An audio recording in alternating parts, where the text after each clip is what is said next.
Hey everyone, my name's Sean. Today I'm going to talk to you about the dangers of texting and driving.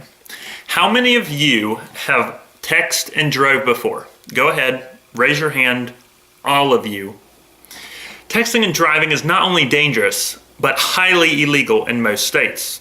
And in my opinion, it should be illegal in every state. Texting while driving kills over 3,300 people a year. And about half of those, sadly, are still in high school. Driving distracted in 2010 caused over 416,000 injuries. That's almost 500,000 people injured because of distracted driving in just 1 year. Driver distraction was the cause of 18% of all fatal crashes. 3,300 people killed because of distracted drivers.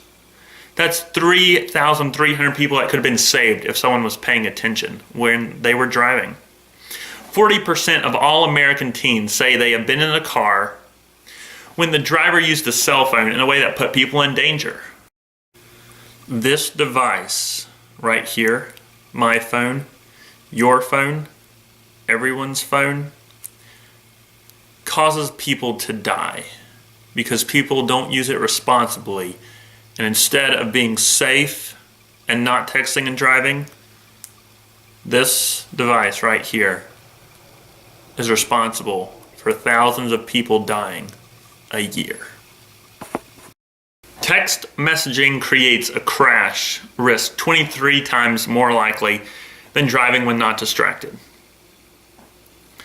11% of drivers aged 18 to 20 who were involved in an automobile accident and survived admitted they were sending or receiving text messages when they crashed.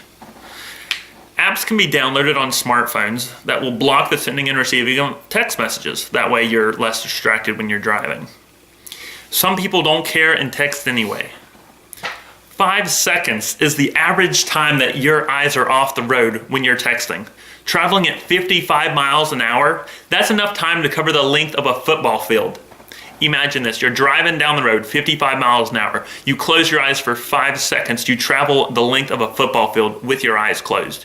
Imagine everything that could happen in that length of time. Someone runs out in front of you, anything could happen. Just because you're texting on the phone puts other people's lives in danger. Using a cell phone when driving, whether it's handheld or hands-free, delays a driver's reactions as much as having a blood alcohol concentration legal limit of 0.08%. So when you're using your phone, you have the same reaction time as someone who is legally drunk. Talking on the phone can be just as bad as texting. Texting is not the only thing that's bad. Any cell phone use is bad. In some states, all cell phone use is banned when driving a car. North Carolina, which is where I live, is not one of those states.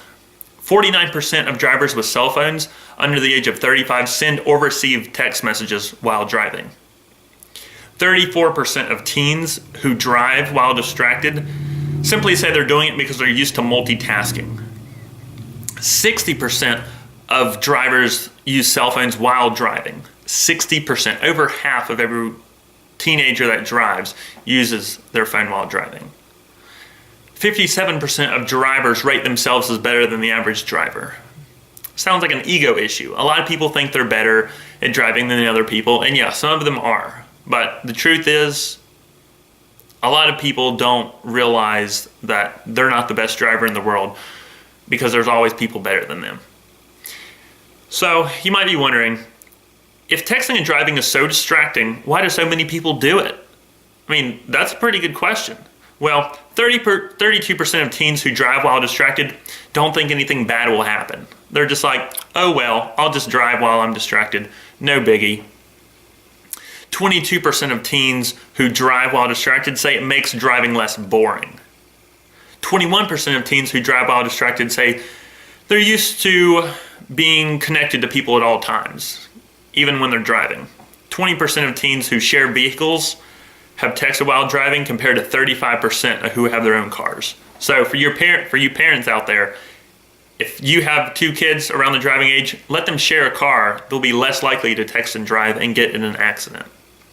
23 is the average number of text messages sent while someone is driving a month from the average teen.